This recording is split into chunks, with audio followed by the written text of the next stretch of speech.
Bien, bonjour à tous et à toutes. J'espère que vous allez bien par la grâce de Dieu. Genèse 41, verset 40. Je t'établis sur ma maison et tout mon peuple obéira à tes ordres.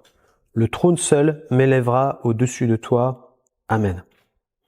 On est toujours dans cette histoire de Joseph où Pharaon est en train de l'établir dans une position d'autorité et maintenant il va lui déléguer sa mission.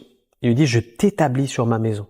C'est-à-dire en clair, j'attends de toi que maintenant tu gères, que maintenant tu prennes ta place, que maintenant tu puisses atteindre les objectifs que toi-même tu m'as révélé, c'est-à-dire prendre soin de mon peuple quand il va passer par des temps de famine, que tu sois quelqu'un qui administre bien tous mes biens, mon pays, et que ça aille de l'avant et que ça soit une bénédiction, que tu sois toi-même une source de bénédiction quand tu vas donner un ordre, que ça soit un ordre sage, un ordre précis, un ordre qui va produire du fruit, que ton comportement soit celui d'un vrai leader.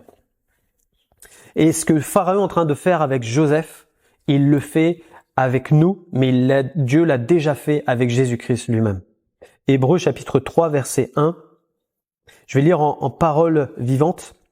Considérez avec quelle fidélité il a accompli la mission que Dieu lui avait confiée en le désignant pour cette tâche.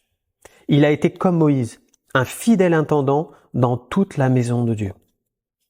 Il a été digne de la confiance de celui qui l'a nommé. Amen. Toi et moi, nous avons été appelés par Jésus-Christ lui-même à être ses disciples et à faire les œuvres du Père.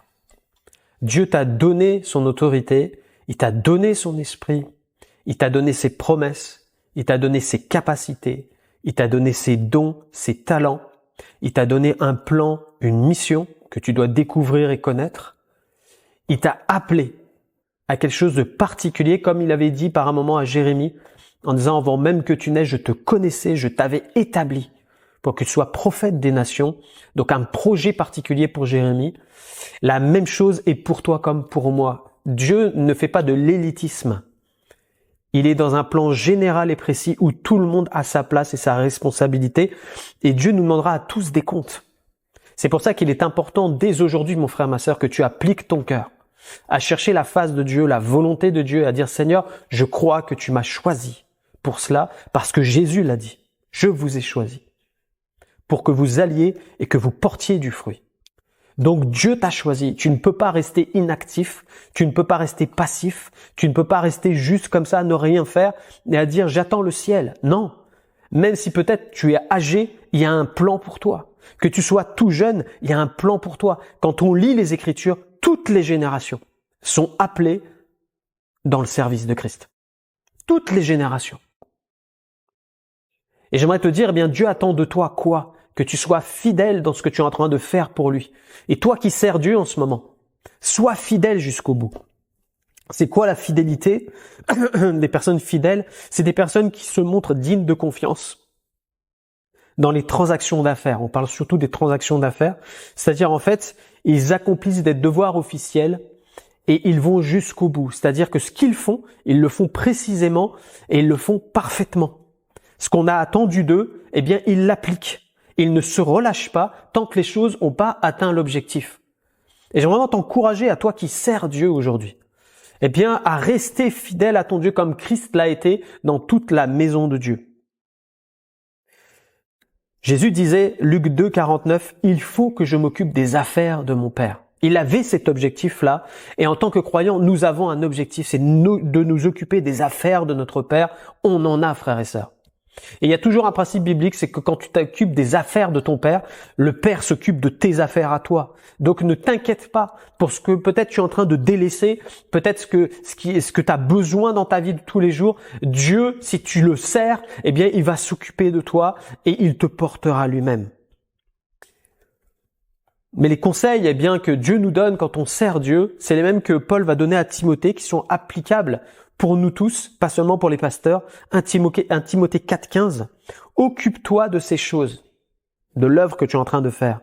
Donne-toi tout entier à elle, afin que tes progrès soient évidents pour tous.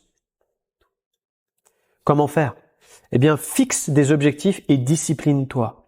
Il y a besoin, de maintenir, comme disait Paul, je tiens mon corps en bride.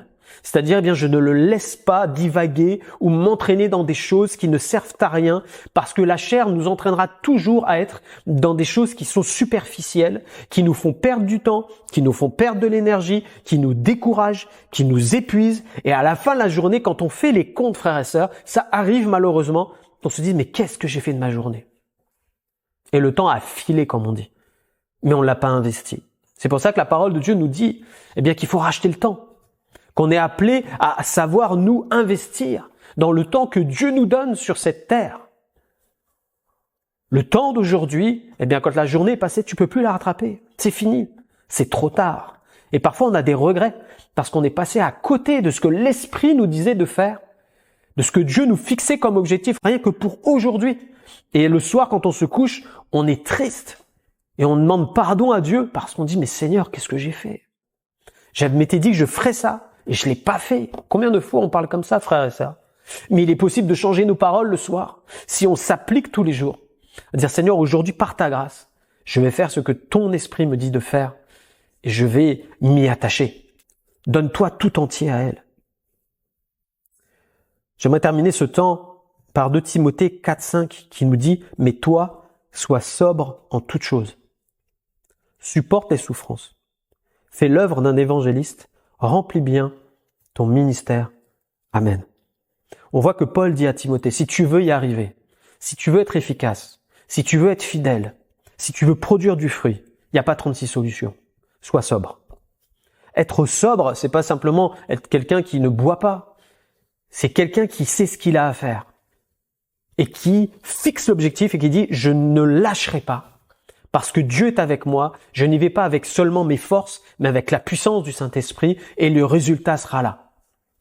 Être sobre, c'est de ne pas divaguer à plein de choses différentes, mais à savoir chaque jour, voilà ce que Dieu attend de moi.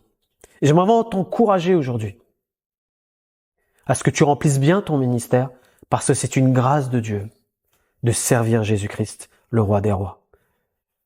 C'est une vraie grâce de Dieu, et ça parfois on l'oublie.